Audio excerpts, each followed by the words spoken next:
Boa noite, espero que você esteja bem. Convido você a pegar sua Bíblia, nós vamos ler um texto bíblico que está em Gênesis, no capítulo 11. Texto muito conhecido que traz a história da Torre de Babel. Eu quero ler com você Gênesis, então, capítulo 11, do versículo 1 ao versículo 9, que diz assim: No mundo todo havia apenas uma língua, um só modo de falar. Saindo os homens do Oriente, encontraram uma planície em Sinear e ali se fixaram. Disseram uns aos outros: Vamos fazer tijolos e queimá-los bem. Usavam tijolos em lugar de pedra e piche em lugar de argamassa. Depois disseram: Vamos construir uma cidade com uma torre que alcance os céus. Assim, nosso nome será famoso e não seremos espalhados pela terra. Versículo 5. O Senhor desceu para ver a cidade e a torre que os homens estavam construindo. E disse o Senhor: Eles são um só povo e falam uma só língua. E começaram a construir isso. Em breve nada poderá impedir o que planejam fazer. Venham, desçamos e confundamos a língua que falam, para que não entendam mais uns aos outros. Assim o Senhor os dispersou dali por toda a terra e pararam de construir a cidade. Por isso foi chamada Babel, porque ali o Senhor confundiu a língua de todo o mundo. Dali o Senhor os espalhou por toda a terra. Texto conhecido nosso. Eu gostaria de pensar com você nessa noite um pouquinho a respeito de quando os homens confrontam a Deus, quando os homens se opõem a Deus, quando os homens decidem enfrentar o Senhor. Eu gostaria de pensar um pouquinho com você sobre o texto que nós lemos, sobre essa confusão que o castigo de Deus traz sobre os homens que confrontam a Deus. No final das contas, é isso que acontece no texto, em resumo. Os homens estão confrontando Deus, estão afrontando Deus, estão se opondo a Deus, estão querendo subir aos céus, estão fazendo coisas que Deus não ordenou. Então Deus confunde a mente, a vida e a sociedade das pessoas da época. Eu gostaria de pensar um pouco com você sobre algumas situações desse texto e algumas situações que nós podemos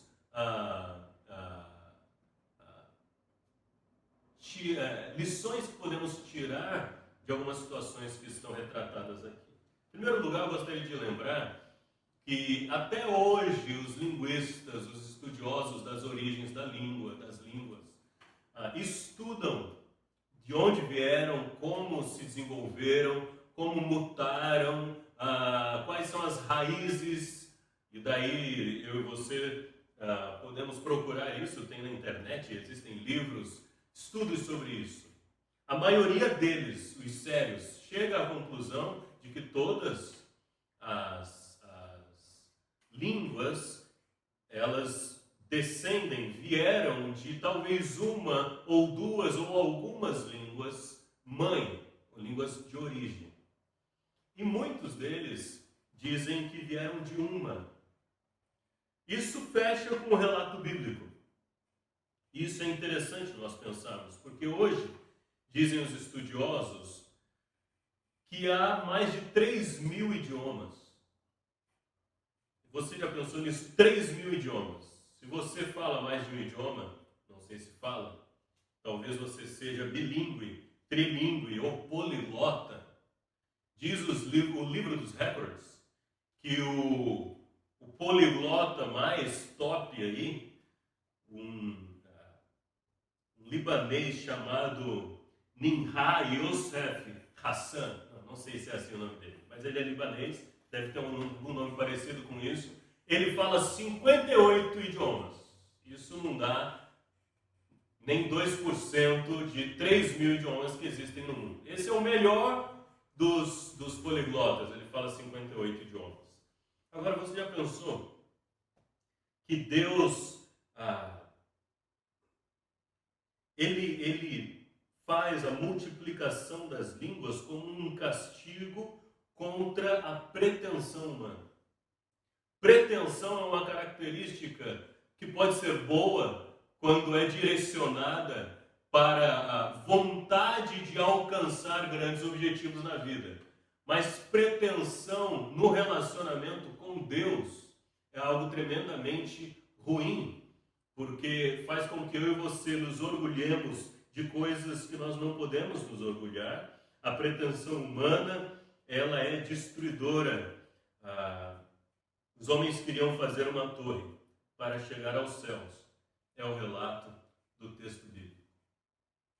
Se você for comigo para o capítulo 10, você vai encontrar comigo no capítulo 10, já no início, o relato da descendência dos filhos e dos netos de Sem, Cã e Jafé. São os filhos de Noé. No capítulo 10, versículo 2, vem ali a descendência dos Jafetitas, né, os filhos de Jafé. No capítulo 2, versículo 6, vai trazer até o versículo 20 os descendentes de Cã. E do capítulo 10, versículo 21 em diante, vai trazer os descendentes de Sem. No versículo 8, leia comigo lá, Gênesis 10, 8. Cuxê, que é filho de Cã, gerou também Nimrod, ou para alguns, Nimrod, o primeiro homem poderoso da terra. Olha o que a Bíblia fala sobre esse homem. Diz o versículo 9, ele foi o mais valente dos caçadores.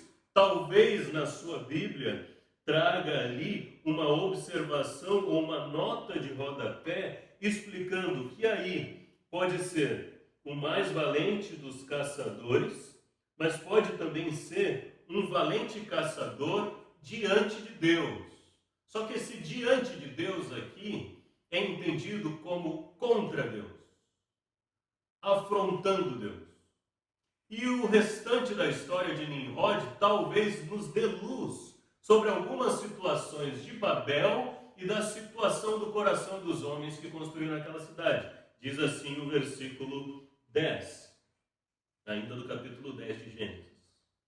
No início, o seu reinado, então o versículo 9 diz que ele é caçador valente, mas que isso pode ser também caçador valente contra Deus ou diante de Deus. Ele é um guerreiro, mas ele também é um rei, um governante, porque diz no versículo 10 que no início do seu reinado, abrangia Babel, Ereque, Acade, Cainé, na terra de Sinear. E no versículo 11 diz que dessa terra ele partiu para a Síria, onde fundou Nínive, Reobote, Ir e Calá e Recém, que fica entre Nínive e Calá, a grande cidade. Por que esse personagem é importante? Porque diz a Bíblia aqui no versículo 10 que foi ele quem fundou ou quem governou sobre a mais famosa das 8 cidades aqui que ele governava, Babel.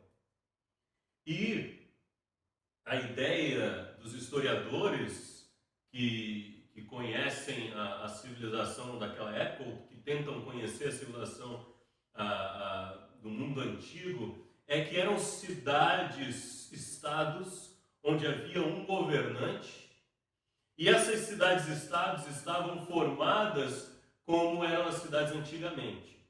Haviam as casas, haviam as praças, haviam as suas áreas de plantio e haviam muros. Porque como as cidades-estados guerreavam entre si para conquistar umas às outras, haviam muros. E a verdade é que já nessa época aqui, cada cidade-estado dessa tinha um Deus. Porque como muitos até hoje acreditam, os deuses, ou os anjos, ou até os demônios, ou todo tipo de divindade era territorial, ou era compreendido assim por aquelas religiões. O que Nimrod faz? Por que ele é grande nessa época? Esse homem, ele conquista uma cidade, ele é rei sobre essa cidade, mas ele não se contenta com uma, ele conquista mais 4 na região e mais 4 em outra região. A ideia era sempre que uma cidade seria vencedora sobre outra cidade, ou dominaria outra cidade, outro povo, se o seu Deus, a sua divindade, a divindade para quem eles prestavam culto, cuidasse do seu território, da sua cidade-estado. Se eu tenho mais de uma, eu unifico a divindade, e essa divindade se torna maior. Agora é interessante que todas as cidades naquela época tinham aí suas torres. Aquilo que muitos vão chamar de zigurates, né? Mas a arrogância de Nimrod diante de Deus, a sua a petulância diante do Senhor, é que ele unifica então um reinado sobre várias cidades, unifica o culto dessas cidades e faz então uma torre mais alta ainda, querendo dizer que a sua divindade domina sobre aquela região. Onde nós queremos chegar? Queremos pensar sobre quais eram as utilidades de uma torre. Em primeiro lugar, dominação na questão da religião. Quanto maior a torre, mais poderoso o Deus daquela cidade. Mas em segundo lugar, lá no capítulo 6, eles tinham sofrido algo que nós conhecemos também como uma das grandes castigos de Deus para a humanidade, o dilúvio. Então você faz uma torre querendo fugir do castigo de Deus, querendo cultuar uma outra divindade. Você está diante de Deus com uma pretensão de burlar as leis do Senhor, de sair da presença de Deus, de menosprezar as suas ordens. E é por isso que eu quero pensar com você, quando os homens, as mulheres, quando a humanidade confronta Deus, quando os homens, as mulheres, quando a humanidade é arrogante diante de Deus, levanta o braço diante de Deus. Nimrod era um imperialista, Nimrod era um invasor, Nimrod era arrogante diante de Deus. Ele não era apenas um guerreiro diante de Deus, ele era alguém que queria reinar, alguém que queria ser um Deus, alguém que queria ter o domínio da divindade. E o que acontece então? Acontece que Deus providencia um castigo contra a arrogância humana. Deus providencia então um castigo contra a pretensão humana de fugir dos castigos de Deus. Deus providencia então uma maneira de acabar com o reinado humano sobre a terra. Eu gostaria de pensar com você sobre algumas conclusões que nós podemos chegar a respeito da pretensão humana na história. Primeira conclusão que eu gostaria de chegar com você é sobre uma palavra que para nós cristãos é muito importante: união. E a pergunta que eu faço é: união é bom? E daí todos nós vamos lembrar de textos bíblicos que dizem que é precioso viverem unidos os irmãos e que a união, a mesma mente, o mesmo falar, a mesma motivação é muito bom quando nós temos boas intenções. Agora eu vou te dizer uma coisa: união de seres humanos, quando as intenções são más, é terrível. União é bom quando o objetivo é bom. União é ruim quando o objetivo é ruim. Quando o ser humano se une para o mal, o seu potencial maléfico se multiplica exponencialmente. Já contei aqui na igreja que eu morava ali em Porto Alegre, perto do Olímpico.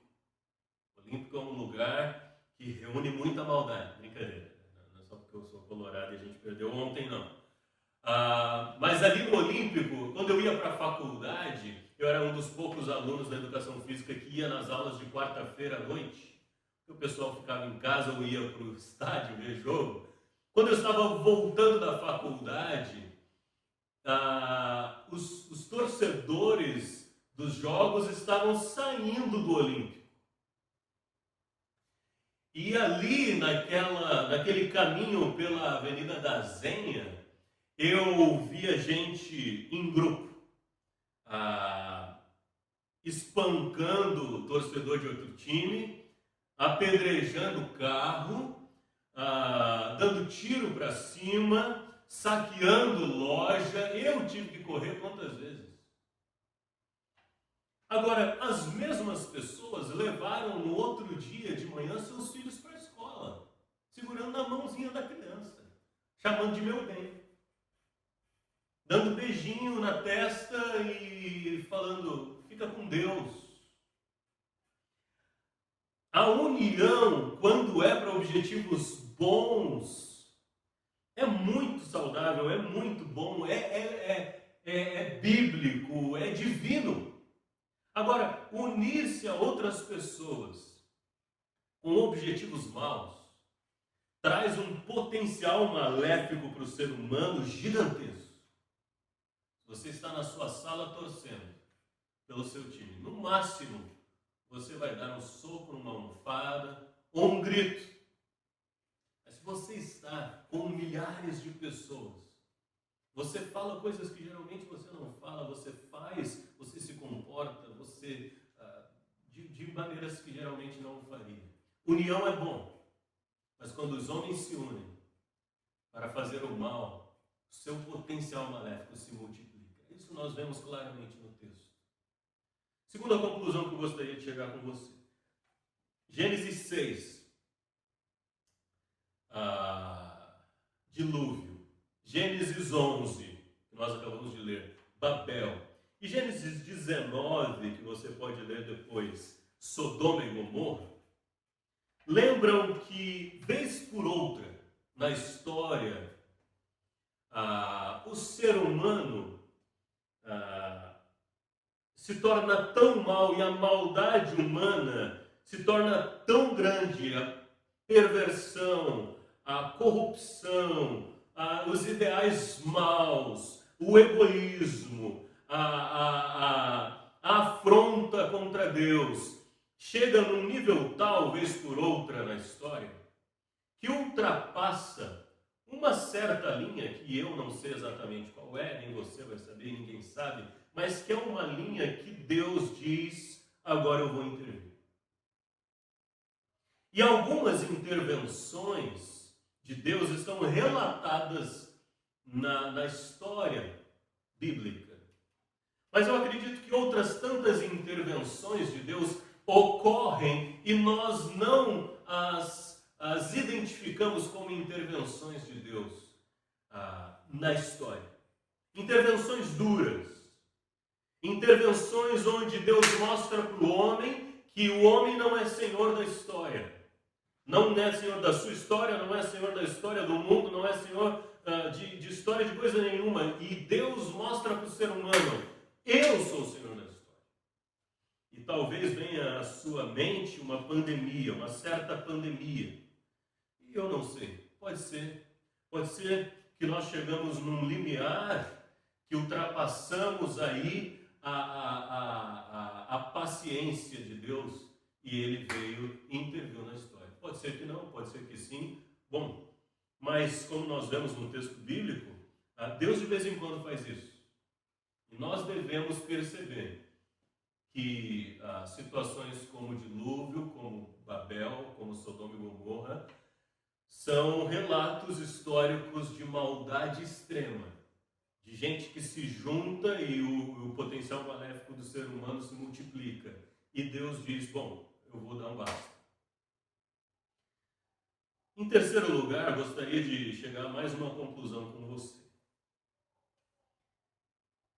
Quando homens maus, mulheres más, gente ruim ou gente boa se junta para fazer o mal e ultrapassa esse limite que Deus tem com ele, que nós não conhecemos qual é essa linha determinada por ele, Deus retira a sua mão de bondade e entrega ao ser humano as consequências da sua maldade e as inclinações do seu próprio coração, para que o ser humano se destrua a si mesmo.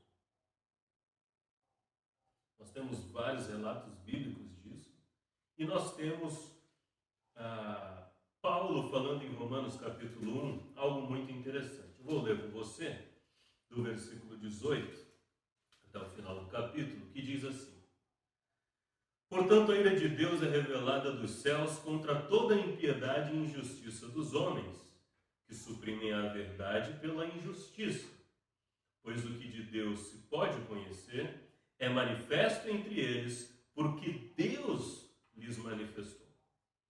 Pois desde a criação do mundo, os atributos invisíveis de Deus, seu eterno poder, a sua natureza divina, têm sido vistos claramente, sendo compreendidos por meio das coisas criadas, de forma que tais homens são indesculpáveis. Porque tendo conhecido a Deus, não o glorificaram como Deus, nem lhe renderam graças, mas os seus pensamentos se tornaram fúteis, e o coração insensato deles obscureceu-se. Dizendo-se sábios, tornaram-se loucos e trocaram a glória do Deus imortal por imagens feitas segundo a semelhança do homem mortal, bem como de pássaros, quadrúpedes e répteis. Por isso Deus, observe só, Deus tirando a sua mão de bondade e entregando o ser humano à consequência dos seus atos. Versículo 24. Por isso Deus os entregou, não quer dizer que Deus colocou o ser humano lá, mas Deus retirou a sua mão protetora. Deus os entregou à impureza sexual, segundo a vontade de Deus, segundo o poder de Deus, segundo o decreto de Deus, não, segundo o desejo pecaminoso do seu próprio coração, para a degradação do seu corpo entre si. E daí vai dizer que trocaram a verdade de Deus pela mentira, adoraram e serviram a seres ou coisas criadas em lugar do Criador, que é bendito para sempre. Amém. Agora vai dizer no versículo 26 de novo: por causa disso, Deus os entregou a paixões vergonhosas, as suas próprias paixões, e assim o ser humano se destrói a si mesmo. E vai dizer que até as suas mulheres trocaram suas relações sexuais naturais por outras contrárias à natureza. Da mesma forma, os homens também abandonaram as relações naturais com as mulheres e se inflamaram de paixões uns pelos outros. Começaram a cometer atos indecentes, homem com homem, e receberam em si mesmos os castigos recebidos ou merecidos pela sua perversão.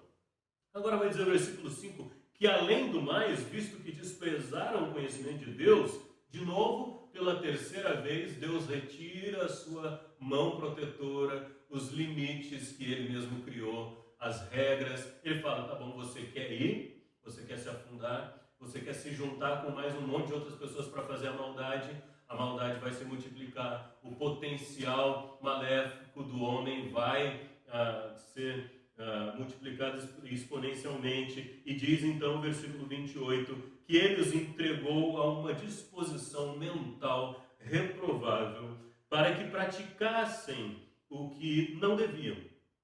Tornaram-se então, vai dizer a Bíblia, e aqui características de Gênesis 6, antes do dilúvio, de Gênesis 11 em Babel, de Gênesis 19 em Sodoma e Gomorra, e de o jornal de hoje de manhã.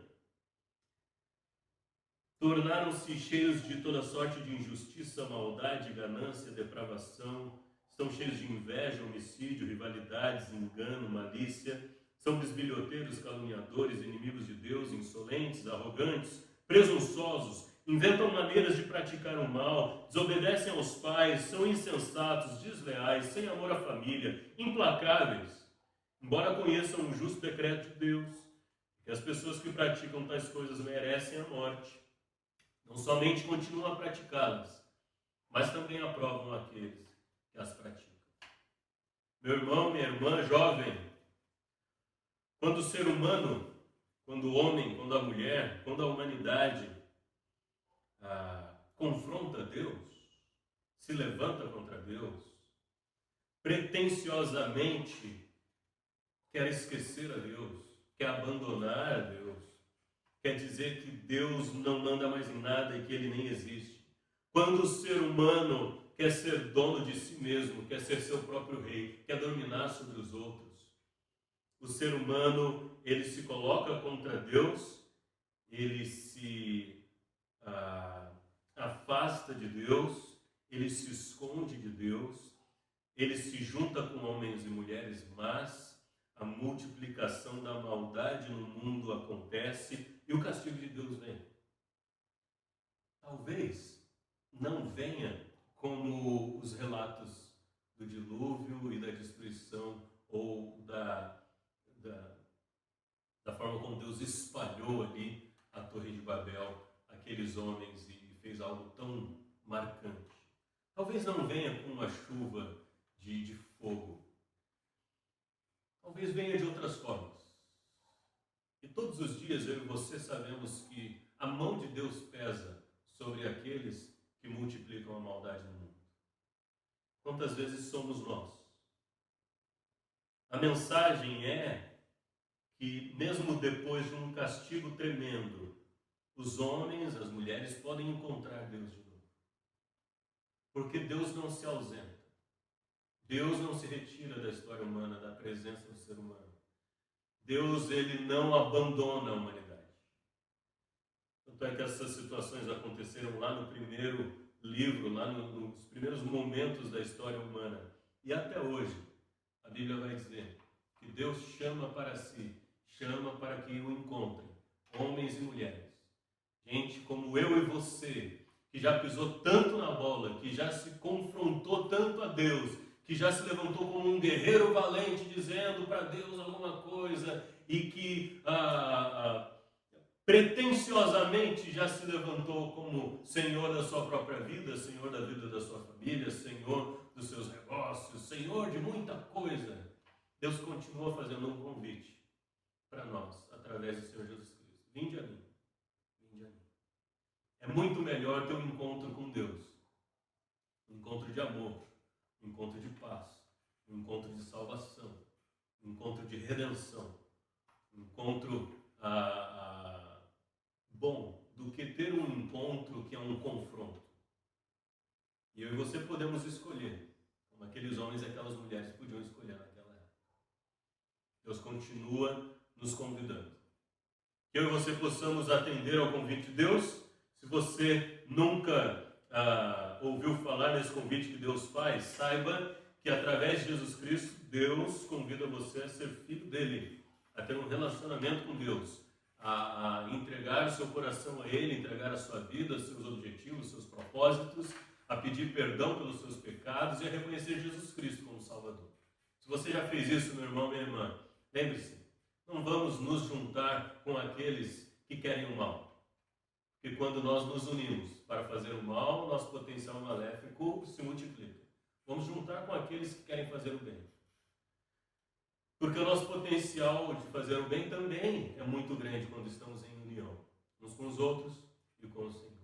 Vamos lembrar que, vez por outra, nós vamos perceber a humanidade indo para um caminho que Deus, em algum momento, vai dizer: ultrapassaram a linha, ultrapassaram o limiar da minha paciência. Eu vou intervir de forma pesada. Agora, quando Deus faz isso, nós não sabemos, mas sabemos que faz. Nós conhecemos a palavra dele, conhecemos a história, sabemos o que ele faz. Mas que nós saibamos também que às vezes a maneira como Deus faz isso é retirando sua mão de bondade e proteção e deixando o ser humano se afundar mais ainda e se enganando cada vez mais, se corrompendo cada vez mais, até que um dia ele venha de fato e acerte as contas com todos. Que Deus nos abençoe e que você tenha uma boa semana.